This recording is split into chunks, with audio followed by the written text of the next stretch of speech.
I can say it's a problem as far as the women are concerned. C'est le problème que je voulais vous poser, monsieur le maire Didier Ondouandoua de la mairie d'Endom. Est-ce que la femme a véritablement voix au chapitre quand on sait que ce sont les hommes généralement qui s'accaparent de tout? Il vient de parler des veuves.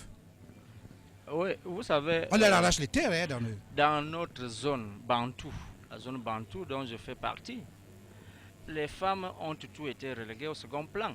Mais c'est une aberration. Parce que généralement, ce sont les femmes qui cultivent mieux que les hommes. Mais les textes législatifs, les textes réglementaires donnent la propriété terrienne aux femmes. Et à notre niveau, nous... Les textes prévoient que les femmes aussi ont droit. Maintenant, à notre niveau, nous essayons d'appliquer. Il est bien vrai, c'est difficile. Parce que les hommes sont possessifs, ils veulent tout avoir. Nous avons, la femme a droit, nous revenons dans le cadre de l'héritage, la femme a droit, au même titre que l'homme, de tous les droits des parents. Donc la femme a droit aussi à des terres. La femme a droit, la veuve a droit à tout, aux terres au même titre que les hommes. Mais monsieur le maire, on peut passer le message aux hommes qui ne comprennent pas encore qu'il faut laisser les femmes tranquilles. Il ne faut pas chasser les sœurs. D'abord, les objectifs du millénaire, les droits, les mêmes droits, le truc de Windhoff qu'on a dit là. Les femmes et les hommes sont égales maintenant, sur tous les droits.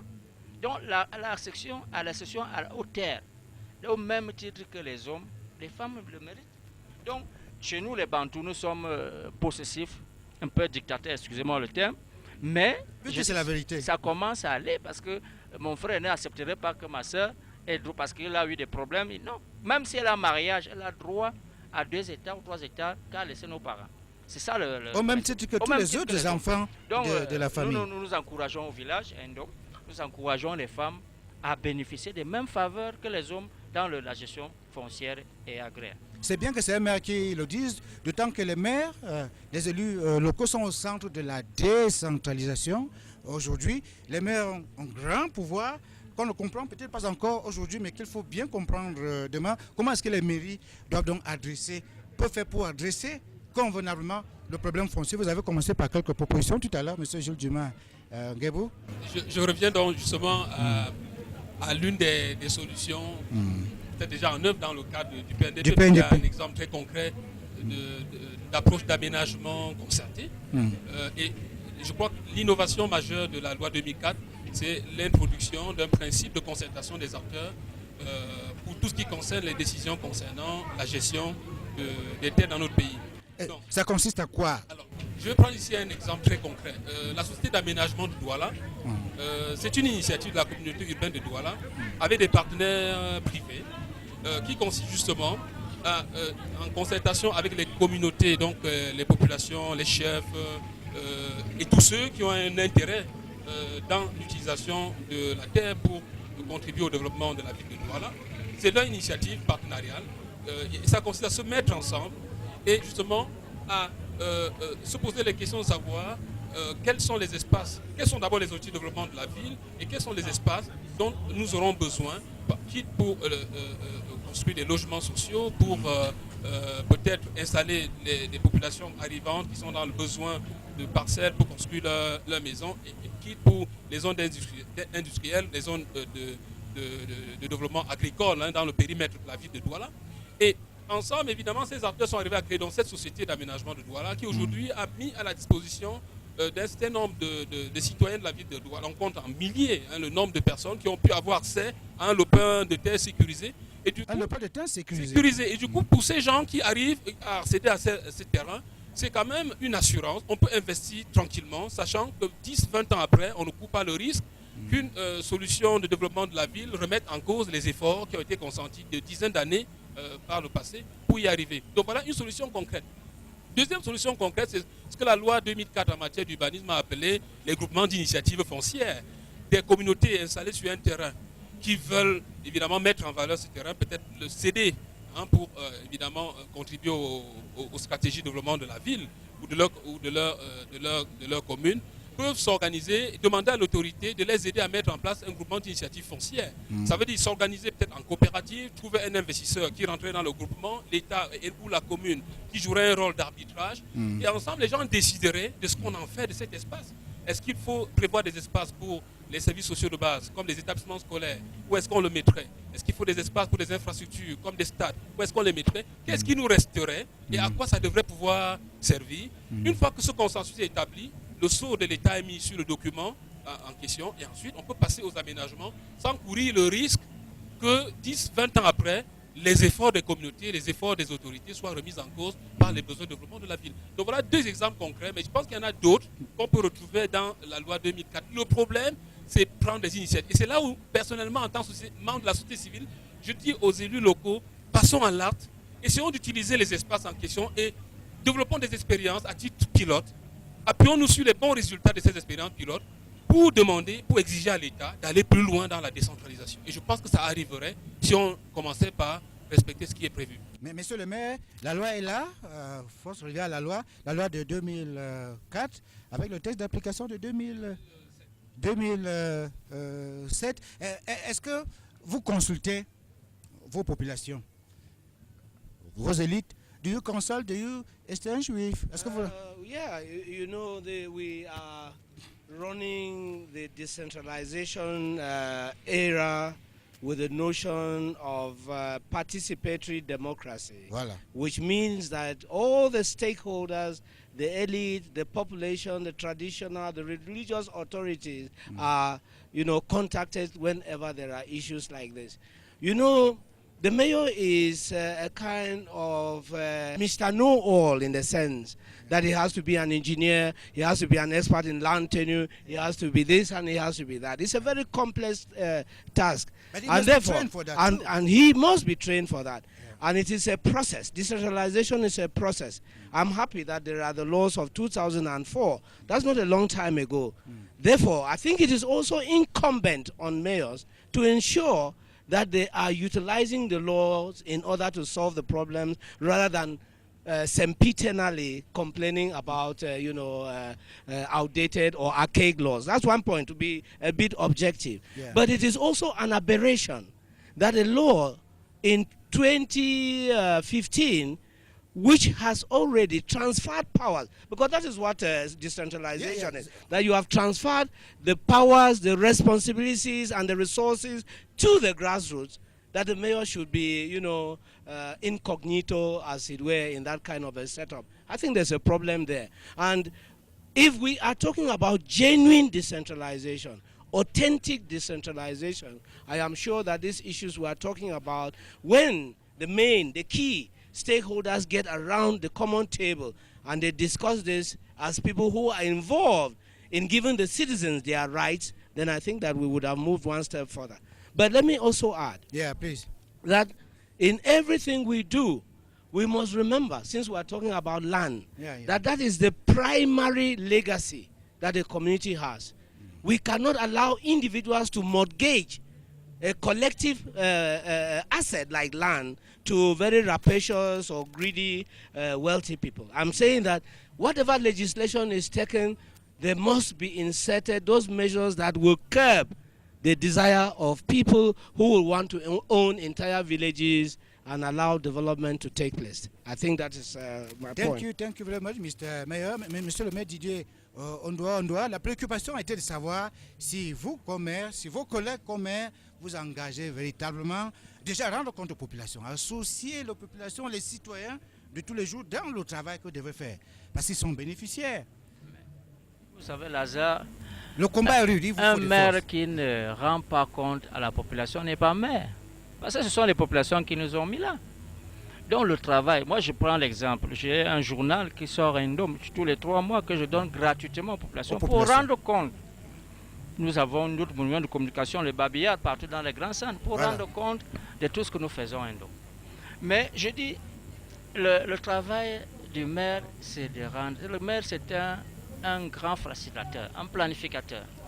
Dans le domaine foncier dont nous faisons allusion tout à l'heure, je suis d'accord, les textes ont été pris pour le centre urbain. Oui. Mais vous oubliez que le maire est président d'un territoire. Oui, à la zone rurale. Le territoire humain ne s'arrête pas à la ville. Et vous savez que les grandes richesses d'une commune viennent du fond du village. Oui. Donc il serait souhaitable, c'est mon souhait, que l'État central commence à réfléchir dessus pour prendre des mesures pour accompagner les maires dans la sécurisation, dans la gestion du terrain au niveau des villages. C'est une solution très... Parce qu'en ville, bon, on ne se bat en ville pour faire le plan d'urbanisation, le tour des sols et tout ça, ça c'est clair.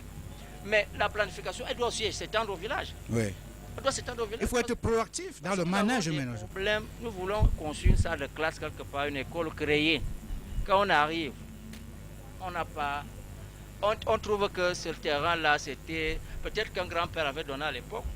Ceux qui nous ont précédés n'avaient pas pris disposition pour sécuriser. C'est normal, ça arrive. Mais il faut maintenant... On ne peut pas revoir des SAS sous-conçus. Donc c'est ça, c'est dans cette planification que nous devons... Je crois qu'un point d'honneur devrait être mis sur la planification au niveau du village. Parce qu'en ville, nous allons nous battre. C'est là où le gouvernement s'attelle beaucoup à nous appuyer au niveau des centres urbains pour rendre les villes. Mais il y a le village. Et puis l'agriculture de deuxième génération, là. Si les terrains ne sont pas bien planifiés, bien répartis et tout, parce que j'aimerais aussi avoir un champ d'EVA. Quand même. C'est pas comme des tâches, je voudrais aussi avoir, je sais pas. Si ce n'est pas planifié, que tout, les plus nantis s'accaparent de tout. Nous n'avons pas les moyens d'arrêter l'hémorragie. Qu'allons-nous faire? Voilà un problème de proposition que moi je propose. Monsieur Georges, qu'avez-vous parlé tantôt de cette expérience menée avec le concours du PNDP, déjà dans plusieurs communes du Cameroun. Ça paraît urgent, c'est urgent, c'est important. Comment amener les autres mairies à intégrer cet aspect des choses? Ok, merci. Avant de revenir à l'expérience, permettez-moi de dire que par rapport au cadre légal, nous l'avons évoqué, nous souhaitons véritablement, et ça c'est à l'endroit du gouvernement, que le processus de réforme prenne en compte toutes les insuffisances qu'on a relevées tout à l'heure, notamment la place du maire dans la commission, le régime de propriété, la prise en compte de certaines populations particulières, notamment les nomades dont on a parlé. Bon, pour revenir aux solutions concrètes qu'on pourrait proposer aux communes au jour d'aujourd'hui, on a bien fait le constat qu'en milieu urbain, il n'y a pas de problème. Il y a des outils qui existent. Donc nous voulons encourager les maires à se rapprocher du ministère en charge du développement urbain pour voir l'outil qui est approprié à l'espace. Parce qu'on a le plan directeur d'urbanisme, on a le plan d'occupation de sol, on a les plans de secteur. Ça, c'est pour l'espace urbain, encore une fois. Mais l'espace rural, comme le maire l'indiquait tout à l'heure, constitue parfois la partie la plus importante et où les conflits sont les plus pressants. Par rapport à ça, je disais justement que nous avons développé un outil. Nous l'avons fait à titre pilote dans 5 communes. Dans le nord, nous l'avons fait à Pitoa, à Lac-d'Eau. Ici, à l'ouest même, nous l'avons fait à Baganté. Au centre, à Okola. En fait, il s'agit d'un plan d'occupation et de gestion des sols qui part d'un large diagnostic. C'est un processus long où on réunit tous les utilisateurs et on procède à une affectation de ces sols-là. On fait des réservations pour les éleveurs, pour la forêt, pour l'agriculture, et on fait des réservations et on définit des cahiers de charges. Et on essaie de les suivre. En réalité, c'est ça. On sort une carte à la suite de ces consultations-là pour faire des grandes affectations de notre espace. En prévision de ce que sera la concret dans 10, 20, tout à fait, 30, en faisant toutes ces provisions. Et je dois même vous surprendre pour dire que, en fait, ce n'est pas le PNDP qui l'a inventé. Quand nous avons commencé l'opération, on s'est rendu compte que dans la région du Nord, grâce à un projet PDOB qui a été financé par le CD2, les Français, ils avaient déjà commencé à développer cet outil. Justement pour régler les problèmes que j'évoquais tout à l'heure entre agriculteurs, éleveurs et même les animaux. Vous savez, les animaux font partie de notre patrimoine. Oui. Voilà, mais ils se baladent, et il y a des contacts. Donc ils avaient déjà développé cet outil. Et je vais vous surprendre en disant que nous étions récemment au Sénégal, où nous avons vu également que c'est un outil qui est en vigueur là-bas. Dans l'espace rural, ils ont développé des espèces de plans d'occupation du sol. Et là-bas, ils sont allés même plus loin. Dans les espaces réservés, si vous voulez bénéficier d'un espace là-bas, le maire a la possibilité de vous donner un certificat de propriété dans un espace donné. Le maire. Le maire. Et j'ai dit le maire, ça nous sommes bien dans un pays africain, le Sénégal. Nous sommes au Sénégal et le Burkina également est un peu dans ces mêmes lancées. Je pense que c'est des éléments, les maires, et j'invite véritablement les maires à se rapprocher déjà des communes où nous avons travaillé. Déjà nous y réfléchissons et à savoir que c'est une problématique qu'il faut prendre à cœur et commencer à y réfléchir. De manière à pousser le gouvernement. Vous savez, c'est les bonnes pratiques parfois qui préparent le cadre légal et réglementaire. Toujours dans le cadre des exemples positifs, des exemples venus d'ailleurs, M. Jules Dumas-Nguébou, vous qui enseignez ces choses ici à l'université, on peut citer, parce que vous avez parlé on a parlé de ce modèle camerounais qui est hybride, hein, une sorte de mélange de tout à la fois. Modèle vraiment hybride, puisque finalement, on ne sait pas si l'option fondamentale, c'est pour rendre cadastre. Donc, ils sont plus simples à mettre en place, parce qu'on parle de l'existant. Une fois qu'on vous a reconnu comme occupant l'espace, on vous concède des droits. Et en retour de ces droits, vous contribuez à l'assiette fiscale, aux impôts, au développement économique. Vous devez forcément mettre en valeur, mais c'est plus facile à faire. Et on ne sait pas si l'option c'est ça, ou si c'est occuper d'abord l'espace et ensuite rentrer dans ce labyrinthe de procédures foncières. C'est long, malgré les efforts de ces 5 dernières années de simplification. On note quand même que si vous êtes très rapide, vous devez prendre 6 mois. Et je pense que pour toute personne qui a envie d'investir, 6 mois dans l'incertitude, on a envie de se poser des questions avant de commencer vraiment l'investissement.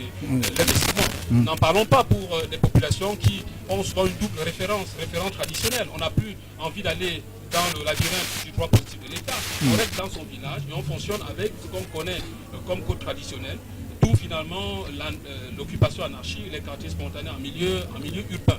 Donc, je pense que pendant qu'on parle de réforme, il y a quand même cette discussion sur la dimension politique. Quelle orientation voulons-nous donner à cette ressource qu'on appelle la terre. Est-ce que c'est une marchandise? Est-ce que c'est un bien collectif?